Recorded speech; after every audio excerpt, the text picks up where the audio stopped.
ሰላም እንዴት ናችሁ?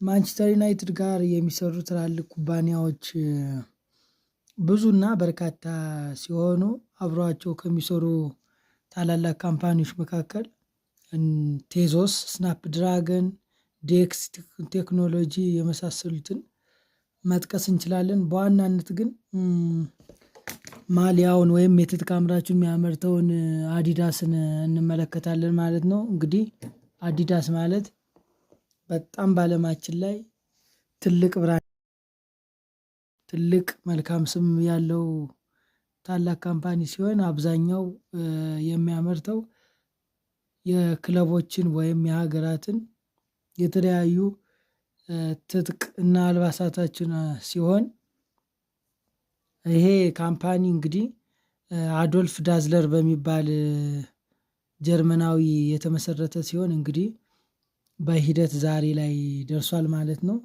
አዲዳስ ሀገረ ጀርመን ላይ ባቫሪያ ግዛት ላይ ያለ ትልቅ ካምፓኒ ሲሆን እንግዲህ ማንችስተር ዩናይትድ ጋር መስራት የጀመረው በ2015 16 የውድድር ዘመን ጀምሮ ነበር። ከዛ በፊት ናይኪ አሜሪካ ያለው የአብዛኛው አሁን ከሆነ በብዛት የአትሌቲክሶች ጋር የሚሰራ ትጥቅ አምራች ሲሆን ጫማዎችን እንዲሁም የተለያዩ ክለቦችንም ከእንግሊዝ ጀምሮ የተለያዩ ብሔራዊ ቡድኖችም ያው የማሊያ ወይም ኪት የሚሉትን ያቀርባል ማለት ነው።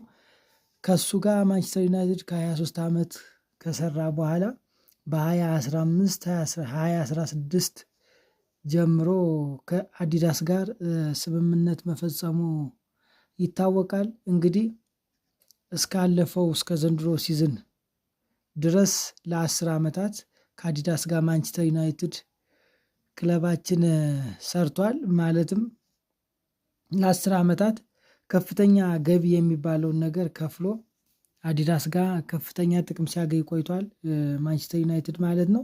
ያው እንግዲህ ዘንድሮ ደግሞ እስከ 2035 የሚያቆይ ኮንትራት ተፈራርመዋል ማለት ነው። እንግዲህ ይሄ ኮንትራት በአመት ለማንችስተር ዩናይትድ 90 ሚሊዮን ፓውንድ የሚደርስ ገቢ ያስገኛል ማለት ነው። ለ10 ዓመት 900 ሚሊዮን የሚከፍለው ሲሆን በሌላ አባባል ወይም ማለትም 1.1 ቢሊዮን የአሜሪካን ዶላር ድረስ የሚሰጥ ይሆናል ማለት ነው አዲዳስ ማለት ነው።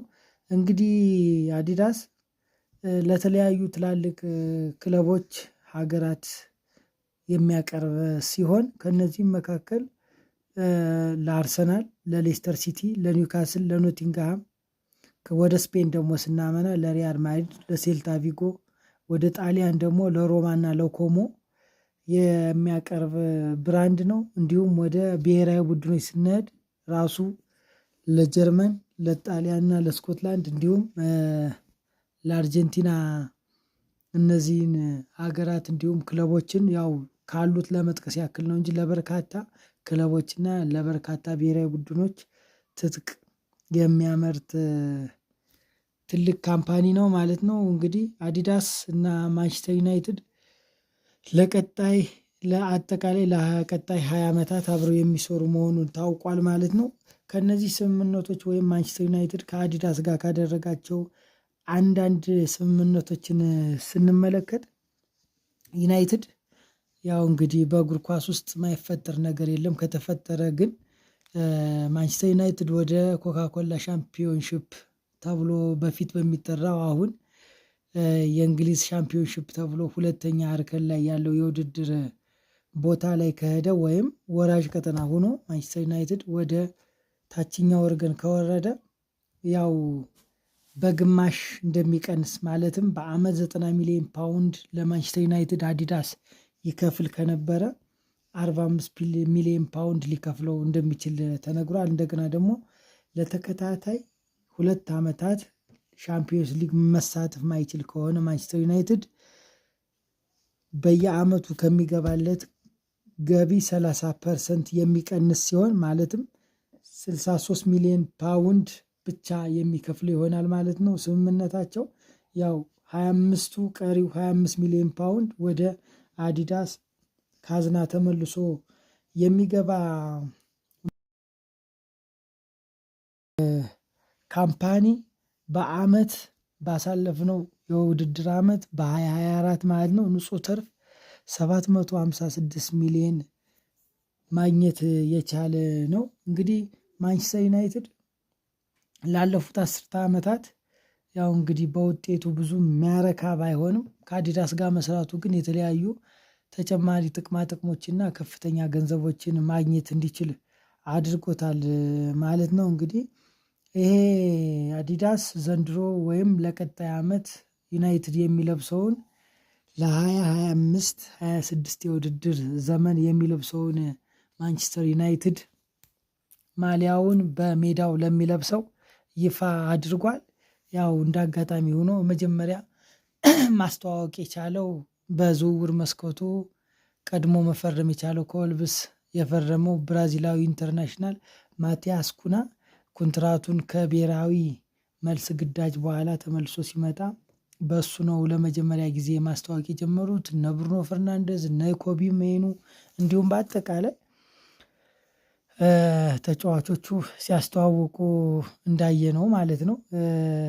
እንግዲህ ይሄ ዘንድሮ የሚለብሱት በጣም እጅግ ተወዳጅ የሆነ ማሊያ ነው። ዲዛይኑ በበኩሌ ተመችቶኛል። ከ10 9.2 ሰጥቼዋለሁ። ያው እንግዲህ እንደኔ ማለት ነው።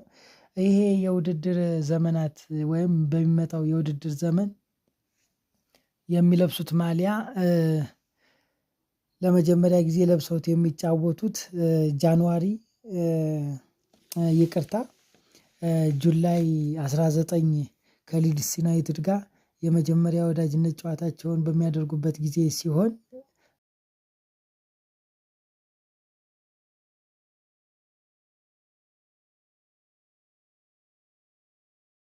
የሚያደርጉ ይሆናል። እንግዲህ ይሄን ሜዳ ትዝ ይላችሁ ከሆነ ማንቸስተር ዩናይትድ በ2017 አያክስ አምስተርዳምን 2-0 በማሸነፍ ለመጀመሪያ ጊዜ በታሪኩ የአውሮፓ ሊግ ዋንጫን ማንሳት የቻለበት ሜዳ ነው ማለት ነው። እንግዲህ የዛ ጊዜ ጀምሮ እና ለመጪው